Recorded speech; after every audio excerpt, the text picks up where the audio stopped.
شام برادران اسلام، السلام علیکم ورحمۃ اللہ وبرکاتہ۔ غزوہ بدر اور عہد موجود کے عنوان سے کچھ باتیں آج کی اس نشست میں آپ کے گوش گزار کروں گا۔ اللہ تعالیٰ میری زبان پہ کلمۃ الحق جاری فرمائے۔ کفر اور اسلام کی پہلی باقاعدہ ٹکر اور پہلی باضابطہ لڑائی غزوہ بدر کے نام سے معنون ہے۔ حق اور باطل کا پہلا ٹکراؤ اس انداز سے ہوا کہ میرے رب نے بھی اس کو یوم فرقان کہہ کے پکارا۔ جب حضور نے اعلان نبوت کیا، آپ جانتے ہیں کہ پورے قریش اور کفار حضور اور حضور کے غلاموں پہ ٹوٹ پڑے۔ طرح طرح کی اذیتیں، پریشانیاں، دکھ، مصیبتیں، مقاومتیں، مخالفتیں، نکتہ چینیاں، ناموافق حالات کے جکڑ، کیا کچھ نہیں تھا جو حضور نے سہا نہ ہو۔ راہوں میں کانٹے بھی بچھائے گئے، گڑھے بھی کھودے گئے، کوڑے بھی پھینکے گئے، اور طرح طرح کی اذیتیں دی گئیں، آوازیں کسے گئے۔ حضور کے غلاموں کو مشق ستم بھی بنایا گیا۔ تپتے ہوئے سنگریزوں پہ حضرت بلال حبشی کو کھینچا گیا، تپتے ہوئے کوئلوں پہ ان کو لٹایا گیا۔ حضرت سمیہ کو مکہ المکرمہ کے ایک چوک میں ابو جہل نے قتل کیا۔ یہ اسلام کی پہلی شہیدہ ہے جن کے خون سے مکے کی سرزمین لالہ زار بنی۔ حضرت عمار ابن یاسر کی والدہ حضرت سمیہ رضی اللہ تعالی عنہا، ان کے خون سے مکہ لالہ زار ہوا۔ حضرت یاسر کو شہید کیا گیا۔ کون کون سے دکھ تھے اور دکھوں کی کون کون سی قسم تھی جو آزمائی نہ گئی ہو۔ پھر حضور طائف گئے تو جو مصیبتیں، جو دکھ وہاں پہنچے، وہ ایک الگ دردناک کہانی ہے۔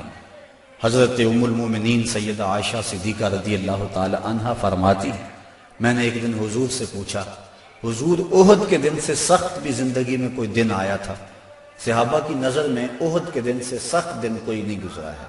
جب حضور کے سکے چچا شہید کر دیے گئے اور ان کا مسلح بنایا گیا، اعضائے بدنیاں کاٹ لیے گئے اور ان کا ہار پرویا گیا، حضور کے سر پہ پٹی بندھی ہوئی تھی، آنکھوں میں آنسو تھے، اور بار بار پوچھتے تھے ما فعل امی، میرے چچا کی کہانی سناؤ، میرے چچا کی بات سناؤ۔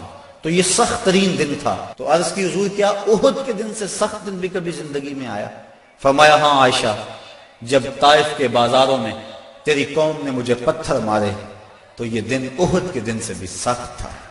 ان کے 3 سرداروں کے پاس حضور پیغام حق لے کر گئے، ان کی ہمدردی کا جذبہ لے کر حضور تشریف لے گئے، لیکن انہوں نے حضور کی دعوت کو مسترد کر دیا، بلکہ اوباشوں کے ہاتھوں میں پتھر دیے، اور حضور جب واپس ہونے لگے تو ان کو 2 رویا کتاروں میں کھڑا کر دیا۔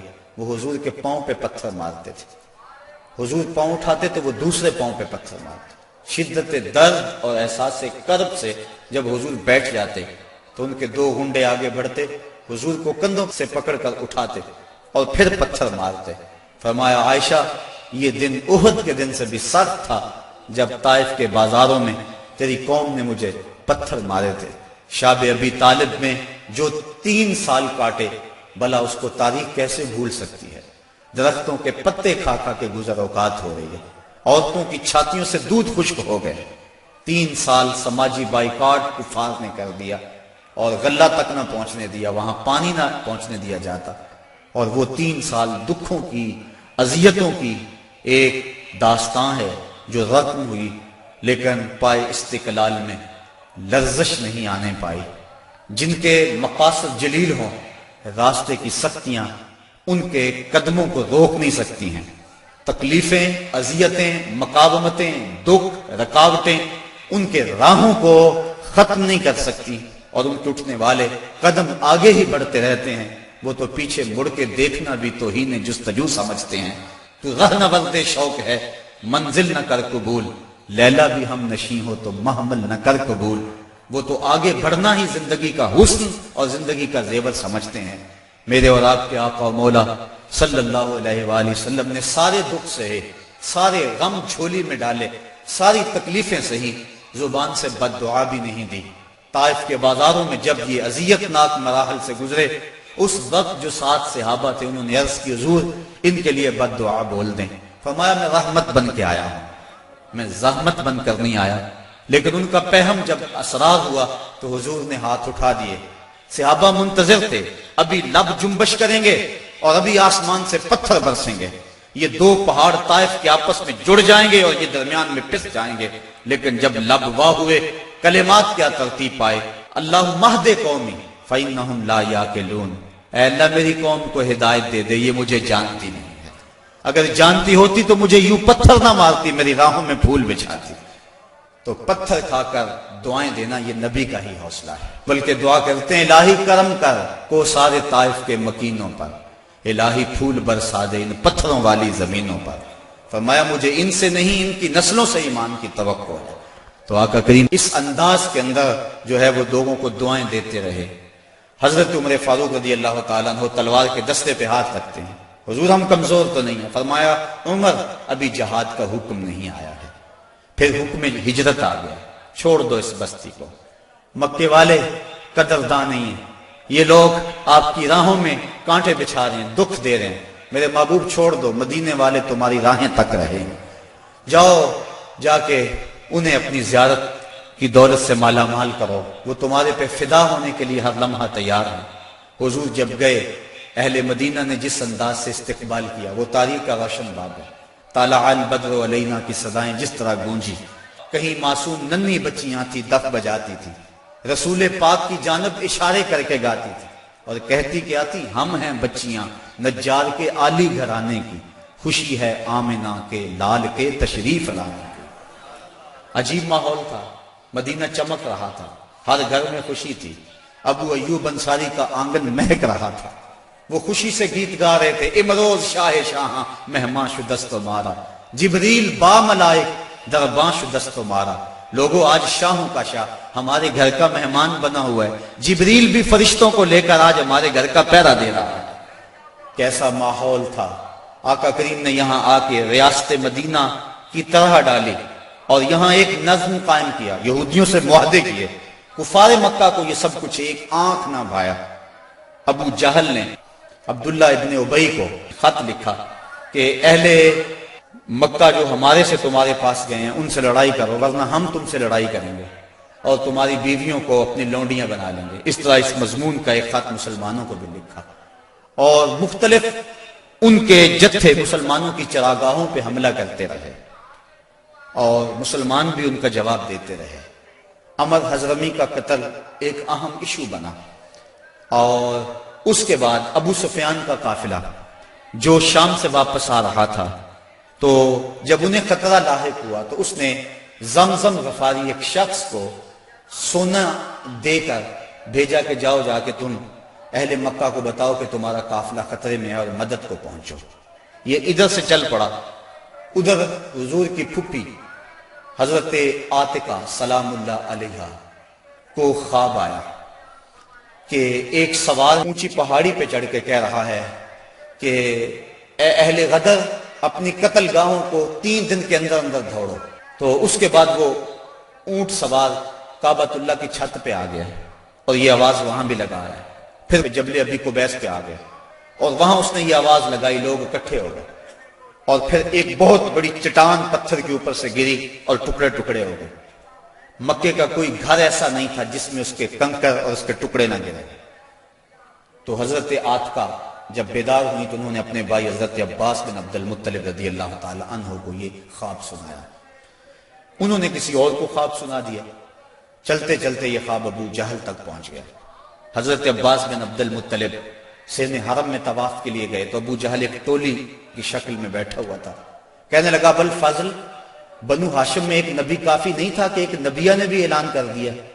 کہتے میں نے پوچھا کیا ماجرا ہوا؟ تو اس نے یہ خواب سنایا، میں نے ٹال مٹول کر دی، لیکن اس نے خوب پراپیگنڈا کیا، بلکہ کہا کہ اگر 3 دن تک کوئی ایسا واقعہ نہ ہوا تو ہم چمڑے کے اوپر لکھ کر کعبے کی دیوار سے لٹکا دیں گے کہ سب سے جھوٹا خاندان بنو ہاشم ہے۔ حضرت عباس رضی اللہ تعالیٰ عنہ فرماتے ہیں کہ میں جب گھر گیا تو مجھے عورتوں نے سخت کوسنے دیے کہ وہ بدبخت پہلے تمہارے مردوں پہ بات کرتا تھا اب عورتوں پر بھی باتیں کرنے لگ گیا۔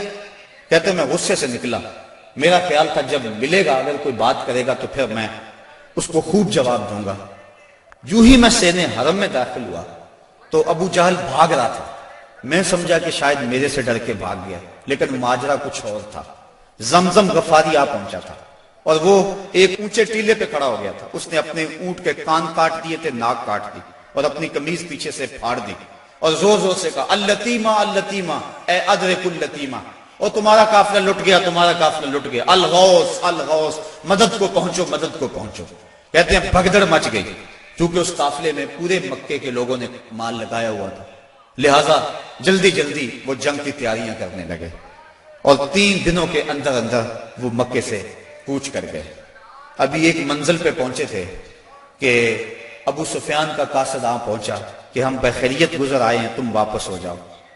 سارے صاحب لوگوں نے مشورہ دیا، لیکن ابو جہل کہتا تھا نہ، ہم نے بدر میں جانا ہے، 3 دن تک وہاں ہم نے قیام کرنا ہے، وہاں شرابیں پئیں گے، وہاں جشن منائیں گے، پورے عرب پہ ہماری دھاک بیٹھے گی۔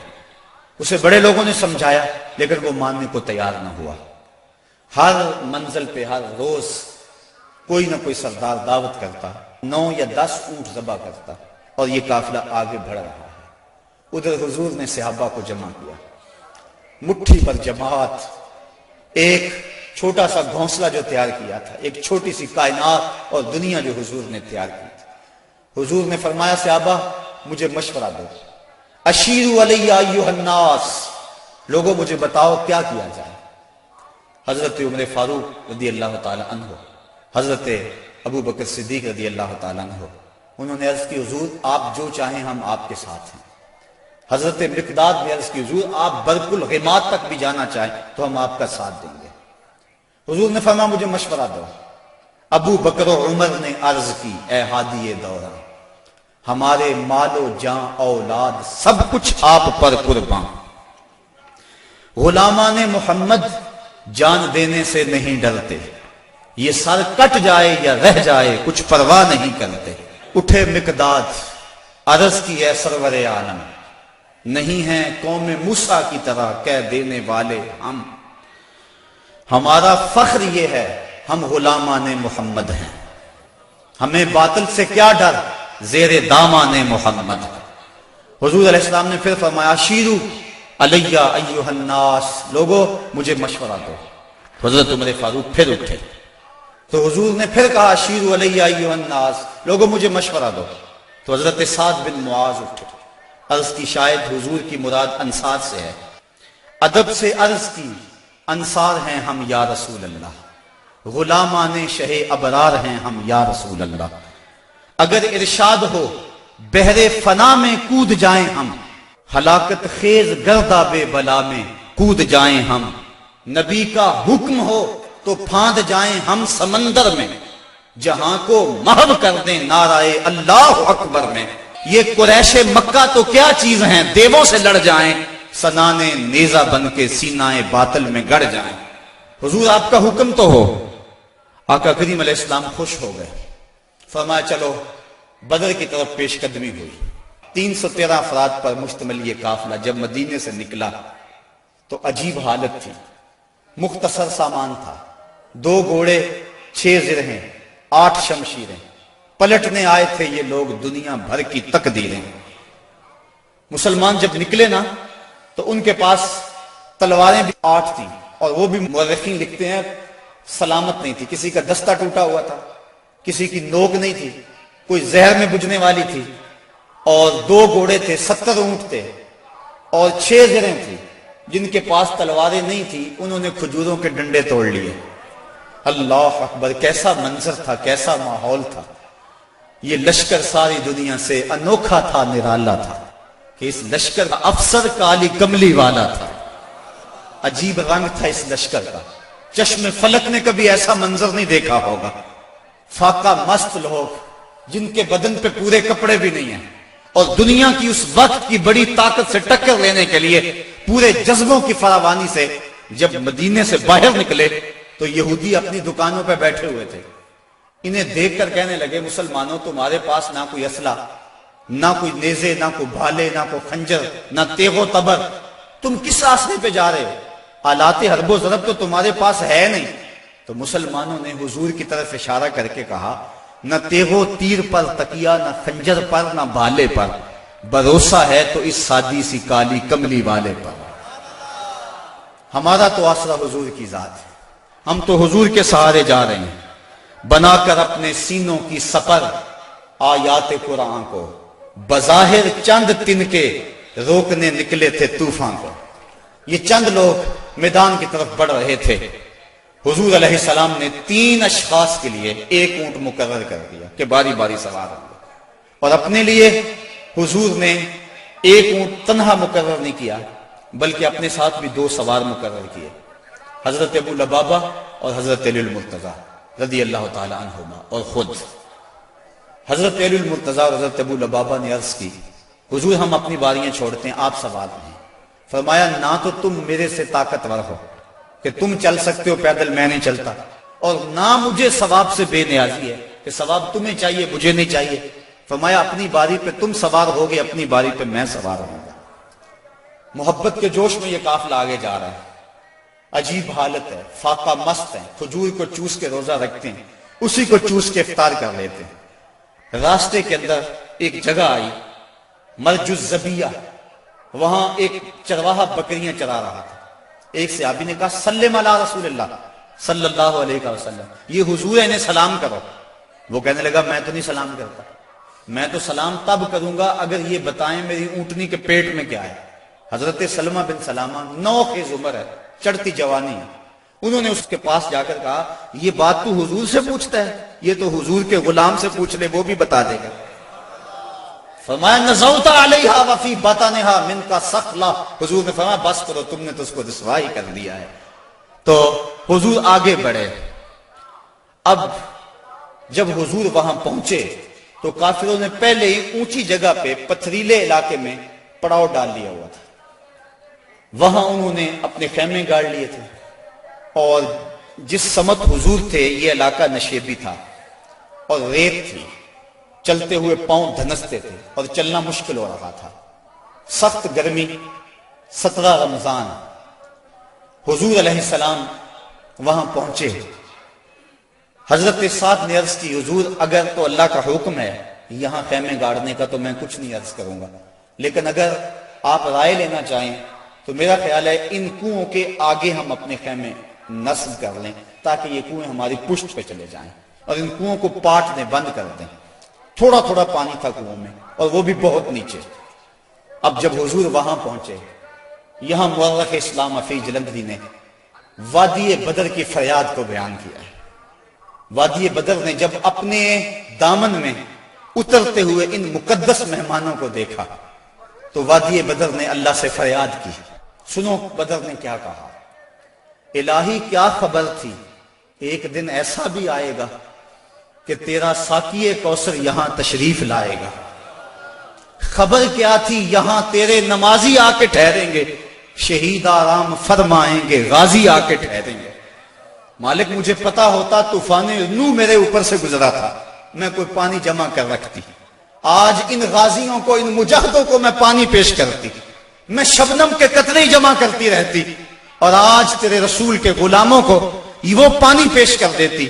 مجھے کیا پتا کہ میرے بھی مقدر جاگیں گے، تیرا ساقی کوثر یہاں جلوہ گر ہوگا، تیرے محبوب کے پیارے قدم اس خاک پہ آئے، الہی حکم دے سورج کو اب آتش نہ برسائے، میرے مالک سورج کو کہہ دے اب یہ تو نہ آگ برسائے، تیرے محبوب کے قدم اس دھرتی پہ آگے ہیں، اور میرے دامن سے جب تیرے محبوب کے غلاموں کو ہوائے گرم آئے گی تو مجھ کو رحمت للعالمین سے شرم آئے گی، یا اللہ میری فریاد پوری کر لے۔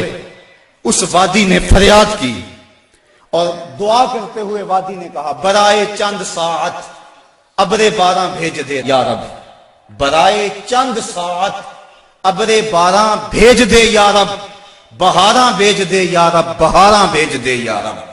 وادی نے یہ دعا کی، دعا صحرا نے مانگی، دام نے امید پھیلا کر، یکا یک ابر بارہ آسماں پر چھا گیا آ کر، مدینے کی بلندی سے جو رحمت کی گھٹا اٹھی تو استقبال کو فردوس کی ٹھنڈی ہوا اٹھی۔ عجیب منظر بن گیا، اچانک بارش برسنا شروع ہو گئی، اور یہ نشیبی علاقے کے اندر جو ریت تھی وہ جم گئی اور حوض پانی سے بھر گیا، اوپر کیچڑ ہو گیا، وہ چلتے ہیں تو ان کے پاؤں پھسلتے ہیں اور یہاں پاؤں جمنے لگے۔ یہ اللہ کی پہلی مدد تھی جو بدر میں مسلمانوں کو پہنچی۔ رات ہوئی، کفار نے عیش و نشاط کی بزم سجائی، لونڈیاں ساتھ آئی تھیں اور گانے والی عورتیں ساتھ تھی جو گا گا کے ان کو داد عیش دیتی تھی، اور شرابوں کے جام لڑائے جانے لگے۔ ادھر فاقہ مستوں کی یہ مٹھی بھر جماعت، حضور کے لیے مسجد عریش بنائی گئی، ایک چھپر تیار کیا گیا۔ حضرت ابوبکر صدیق رضی اللہ تعالیٰ عنہ حضور کے پہرے کے لیے کھڑے ہو گئے۔ فرماتے ہیں ساری رات حضور نے سجدوں میں، قیام میں اور رکوع میں گزار دی۔ ساری رات اللہ کی بارگاہ میں روتے رہے اور اللہ کی بارگاہ میں عرض کرتے رہے، اللہم ھذا قریش اقبلت بخیلائھا وفخرھا تحادک وتکذب رسولک اللہم فنصرک الذی وعدتنی۔ اے اللہ، یہ قریش بڑے فخر سے آئے ہیں، تجھے بھی جھٹلاتے ہیں، تیرے رسول کی بھی تکذیب کرتے ہیں، میرے مالک جو میرے سے وعدہ کیا ہے وہ وعدہ پورا کر دے۔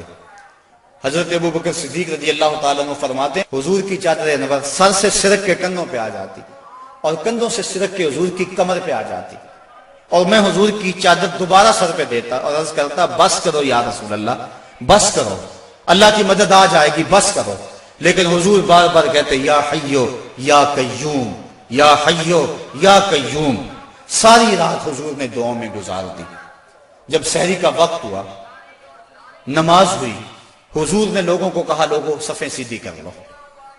حضور نے ہاتھ میں چھڑی یا کوئی تیر پکڑا ہوا ہے اور لوگوں کو کہا کہ صفیں سیدھی کرو۔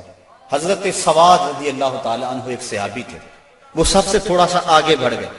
حضور نے وہ چھڑی سے ان کے پیٹ میں ٹھوکر دی، کہا استوی یا سواد، سواد سیدھے ہو جاؤ۔ تو حضرت سواد سیدھے ہو گئے، ساتھ ہی عرض کرنے لگے حضور مجھے اس کی بڑی تکلیف ہوئی ہے، درد ہوا ہے، میں آپ سے بدلہ چاہتا ہوں، قصاص مانگتا ہوں۔ سارے صحابہ ان کے کان کھڑے ہو گئے، اس حالت میں یہ کیا کہہ رہا ہے؟ حضور نے فرمایا اچھا بدلہ لے لے۔ عرض کی حضور جب آپ نے مجھے چھڑی ماری تھی تو میرا پیٹ برہنہ تھا، حضور نے زرہ کے بند کھول دیے اور پیٹ ننگا کر دیا۔ حضرت سواد نے جب حضور کے چمکتے ہوئے بطن کو دیکھا فقبل بطنہ، تو چمٹ گئے اور حضور کے پیٹ کو چومنے لگے۔ حضور نے فرمایا سواد تجھے اس چیز پہ کس نے ابھارا؟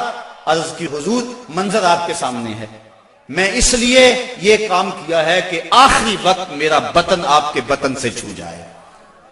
اللہ کے محبوب علیہ السلام نے صفوں کو سیدھا فرمایا اور پھر جا کے حضور نے سجدے میں سر رکھ دیا، اور پھر حضور نے ایک ایسی دعا مانگی، آج تک ایسی دعا کسی نے نہیں مانگی ہوگی، بڑی ناز والی دعا، بڑی انداز والی دعا، ایسی دعا آج تک نہ کسی نے مانگی اور نہ کوئی مانگ سکتا ہے۔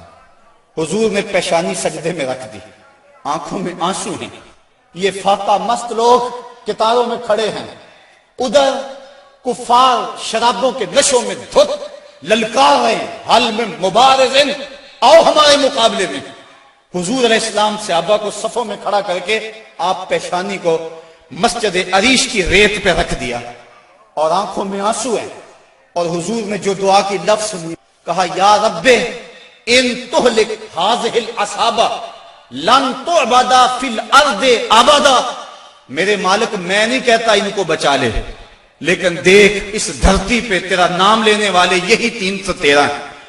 میرے مالک اگر یہ نہ رہے تو قیامت تک تجھے بھی رب کوئی نہیں کہے گا، بس یہی 313 ہیں، یہی تیرے نام لیوا ہیں۔ اگر اغیار نے ان کو جہاں سے محو کر ڈالا، قیامت تک نہیں پھر کوئی تجھ کو پوجنے والا۔ الہی عہد لیلۃ المعراج پورا کر، محمد سے جو وعدہ ہو چکا ہے آج پورا کر۔ اللہم ان تہلک ہذہ العصابہ لن تعبد فی الارض ابدا۔ اے اللہ اگر یہ نہ رہے تو قیامت تک تجھے بھی رب کوئی نہیں کہے گا۔ یہ لفظ حضور کی زبان پہ تھے، اور چادر سرک کے کندھوں پہ آ گئی، کندھوں سے سرک کے کمر پہ آ گئی۔ حضرت ابوبکر صدیق کہتے ہیں بس کرو یا رسول اللہ، حسبک یا رسول اللہ، حسبک اللہ یا رسول اللہ، حضور اللہ کافی ہے آپ کو۔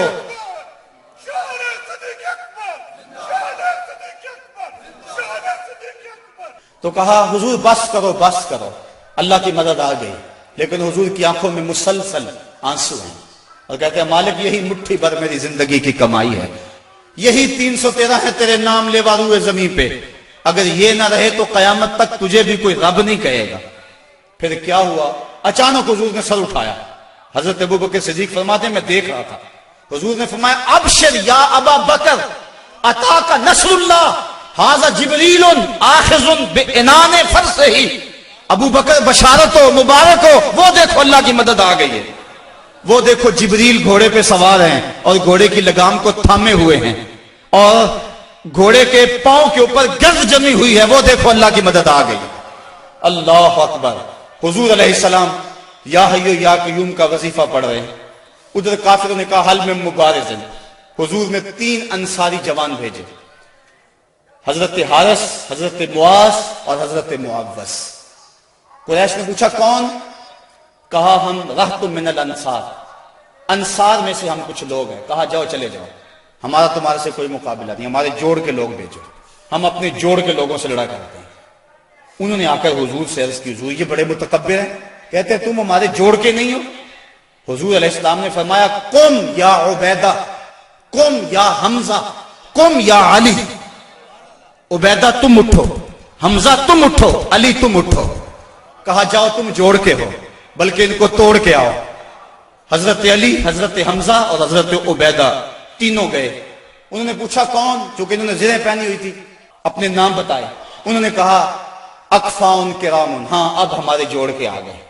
پھر حضرت علی المرتضیٰ جھپٹے اور ایک بار میں اپنے دشمن کا کام تمام کر دیا۔ شیبہ، عتبہ اور ولید یہ تینوں مقابلے میں آئے تھے۔ حضرت حمزہ نے بھی چند لمحوں کے اندر جو ہے ان کا کام تمام کر دیا۔ حضرت عبیدہ بوڑھے تھے، ان کی پنڈلی کٹ گئی اور پنڈلی سے جو ہے وہ گودا باہر آ رہا تھا، اور حضرت حمزہ اور حضرت علی آگے بڑھے اور ان کی مدد کی اور ان کے دشمن اور مقابل کو قتل کیا۔ حضرت عبیدہ کی آنکھیں کچھ ڈھونڈ رہی ہیں، پھر اچانک حضور نظر آئے تو وہاں گھسیٹ کے آپ کو حضور کی طرف کرنے لگے۔ آقا کریم نے دیکھا تو جلدی جلدی آئے۔ حضرت عبیدہ نے اپنا سر حضور کے قدموں پہ رکھ دیا اور کیا کہا؟ کہا حضور کیا میں شہید نہیں ہوں؟ تو حضور نے فرمایا اشہد انک شہید، میں گواہی دیتا ہوں تم پکے شہید ہو۔ پھر حضور کے قدموں پہ سر رکھا ہوا تھا کہ حضرت عبیدہ کی روح پرواز کر گئی۔ گر وقت اجل سر تیری چوکھٹ پہ دھرا ہو، جتنی ہو قضا ایک ہی سجدے میں ادا ہو، مزہ سردار مرندہ انج آؤندہ، میت یار دے بوئے تے پئی ہو دے۔ حضرت حارثہ رضی اللہ تعالیٰ عنہ ایک صحابی، ان کو تیر لگا، وہ شہید ہو گئے۔ ذرا منظر دیکھیے بدر کا۔ ان کی ماں کو پتا چلا میرا بیٹا شہید ہو گیا، وہ حضور کی خدمت میں حاضر ہو گئے اور عرض کرنے لگی حضور مجھے بتائیں کہ میرا بیٹا جنت میں گیا یا نہیں گیا، اگر وہ جنتی ہے تو پھر میں صبر کروں گی، نہیں تو میں بین کروں گی، واہ ویلا کروں گی۔ حضور علیہ السلام نے جو جواب دیا سنیے کیا خوبصورت جواب تھا۔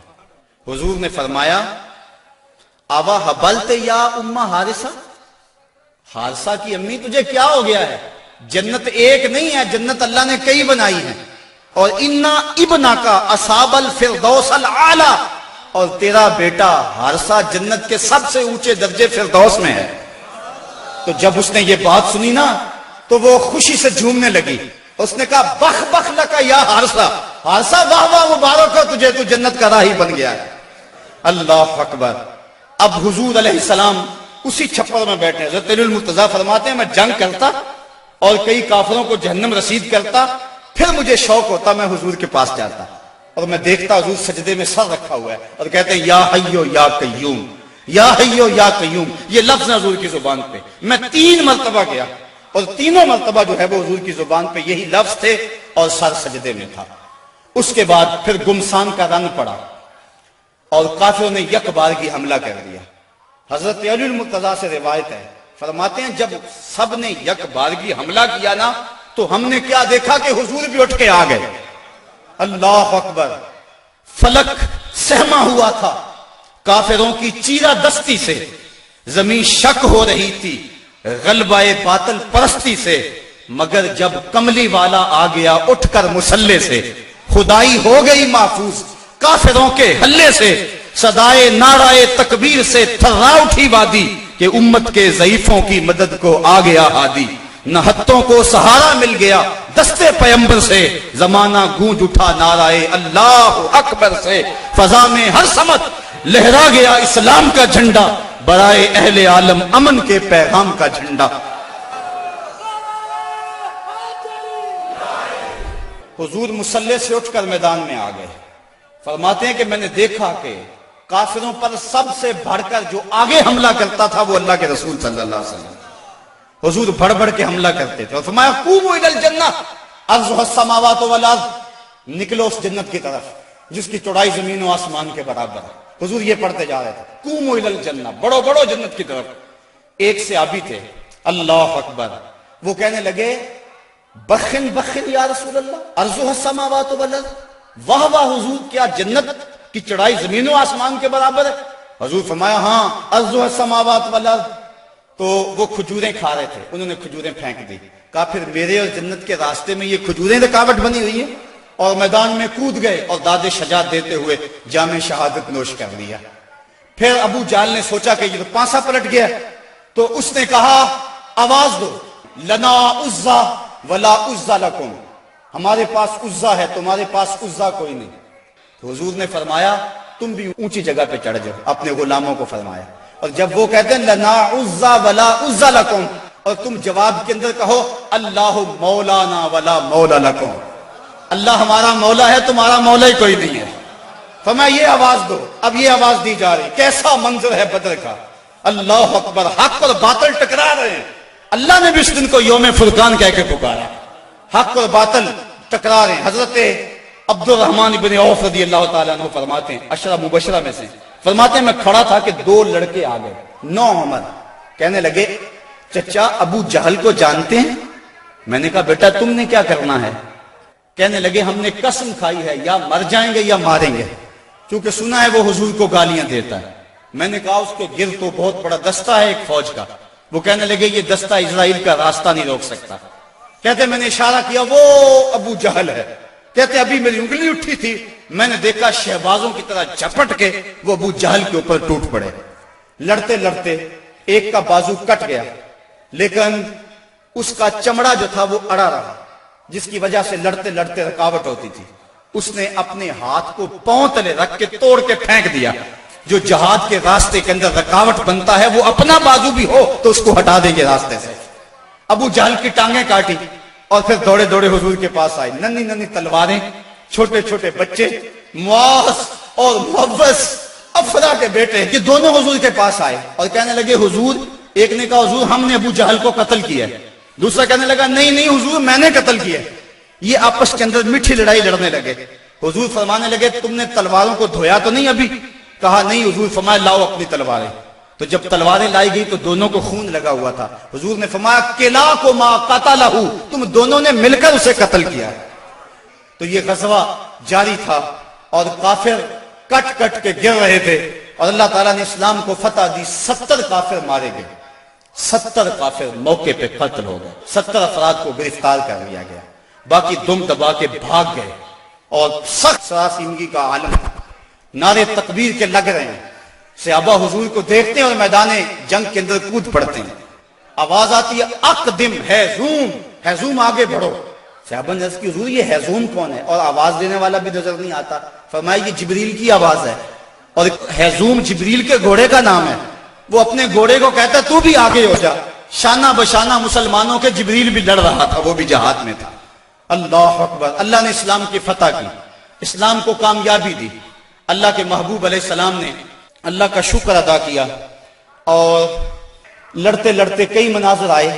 حضرت عکاشہ کی تلوار ٹوٹ گئی تو وہ حضور کی خدمت میں حضور, حضور تلوار ٹوٹ گئی ہے.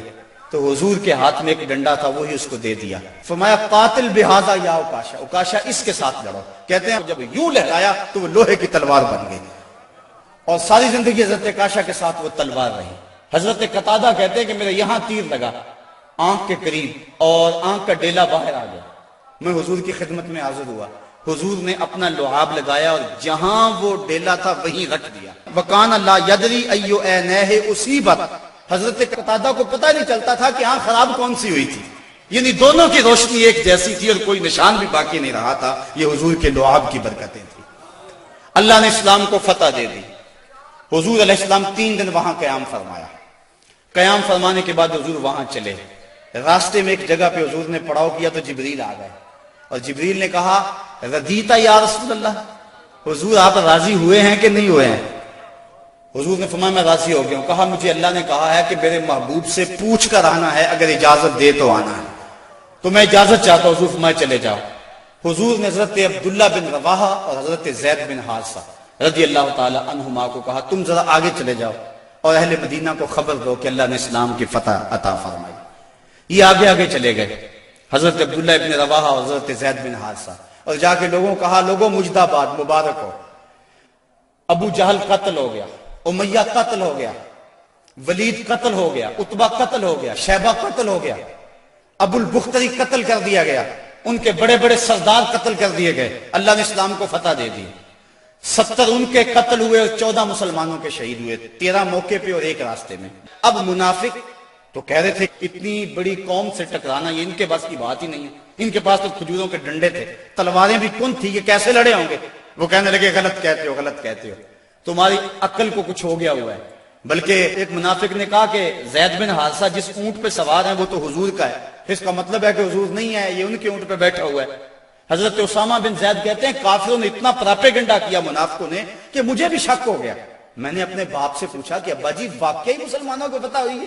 تو میرے باپ نے کہا بیٹا کیا کہتے ہو, اللہ نے اسلام کے جھنڈے گاڑ دیے ہیں. اللہ اکبر. حضرت عاصم بن عدی کہتے ہیں میں نے حضرت عبداللہ ابن رواحہ کو ایک طرف کیا, میں نے کہا احقن ما تقول یا ابن رواحہ, اے رواحہ کے بیٹے جو تم کہتے ہو حق کہتے ہو؟ انہوں نے کہا ای واللہ, اللہ کی قسم ایسا ہی ہوا ہے, ایسا ہی ہوا ہے. کافر بھاگ گئے, اللہ نے اسلام کو فتح دے دی. کہتے ہیں کہ جب انہوں نے یہ گواہیاں دی تو جو بچے تھے نا مدینے میں وہ باہر گلیوں میں نکل آئے اور اونچی اونچی آواز کیا لگاتے تھے, وہ کہتے تھے قتل ابو جہل الفاسق, وہ فاسق ابو جہل قتل کر دیا گیا, قتل کر دیا گیا. اور اب وہ تیاریاں کرنے لگے حضور کے استقبال کی. آقا کریم جب تشریف لائے وہ منظر مدینے کا دوبارہ تازہ ہو گیا. اور آج میں اس کو مختلف کتب سید سے پڑھ رہا تھا, کیسا وہ خوبصورت منظر کہ جب حضور تشریف لائے حضور کے چہرے پہ طمانیت کا نور تھا, چہرہ چمک رہا تھا.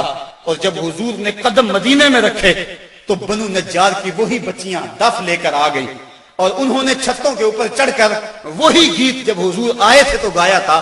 آج پھر ان کی زبان پہ ہے طلع البدر علینا من ثنیۃ الوداع وجب الشکر علینا ما دعا للہ دائی, کہ وہ دیکھو چاند طلوع ہو گیا وداع کی پہاڑیوں سے, وہ دیکھو چاند چڑھ گیا ہے.